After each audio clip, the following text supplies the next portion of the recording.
അണക്കരയ്ക്ക് സമീപം പാമ്പുപാറയിൽ നിന്നും ജീപ്പ് മോഷ്ടിച്ച് കടത്തിയ സംഭവത്തിൽ 3 യുവാക്കളെ വണ്ടമേട് പോലീസ് അറസ്റ്റ് ചെയ്തു.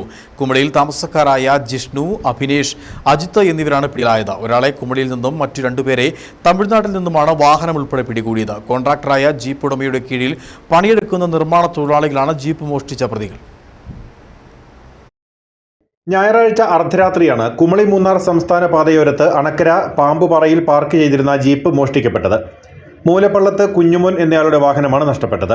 സംഭവത്തിൽ CCTV ദൃശ്യങ്ങളുടെ സഹായത്തോടെ നടത്തിയ പരിശോധനയിലാണ് പ്രതികളെ സംബന്ധിച്ച സൂചന ലഭിച്ചത്. ഇതേ തുടർന്ന് പ്രതികളിൽ ഒരാളായ ജിഷ്ണുവിന്റെ മൊബൈൽ ടവർ ലൊക്കേഷൻ കേന്ദ്രീകരിച്ച് നടത്തിയ പരിശോധനയിൽ ഇയാൾ കുമളിയിൽ ഉള്ളതായി മനസ്സിലാക്കുകയും വണ്ടൻമേട് പോലീസ് കുമളിയിലെത്തി ഇയാളെ കസ്റ്റഡിയെടുക്കുകയും ചെയ്തു. ഇയാളുടെ ബൊലേറോ വാഹനവും പോലീസ് പിടിച്ചെടുത്തിട്ടുണ്ട്.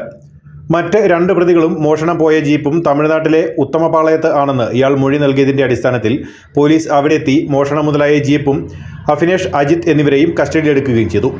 ഒരാഴ്ച മുമ്പ് ഇതിന് സമീപത്ത് തന്നെ കടച്ചിക്കടവിൽ നിന്നും മറ്റൊരു ജീപ്പ് മോഷ്ടിക്കാൻ ശ്രമിച്ചതും ഇവരാണെന്ന് പോലീസിനോട് സമ്മതിച്ചിട്ടുണ്ട്.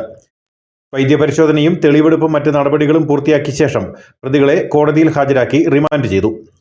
മയക്കുമരുന്ന് കേസുകൾ ഉൾപ്പെടെ മറ്റ് വിവിധ കേസുകളിലും പ്രതികളാണ് മോഷ്ടാക്കൾ എന്ന് പോലീസ് പറഞ്ഞു.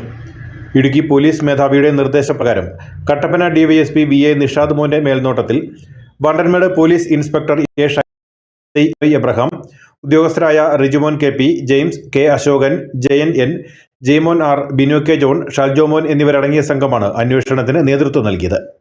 News bureau, Anakkara.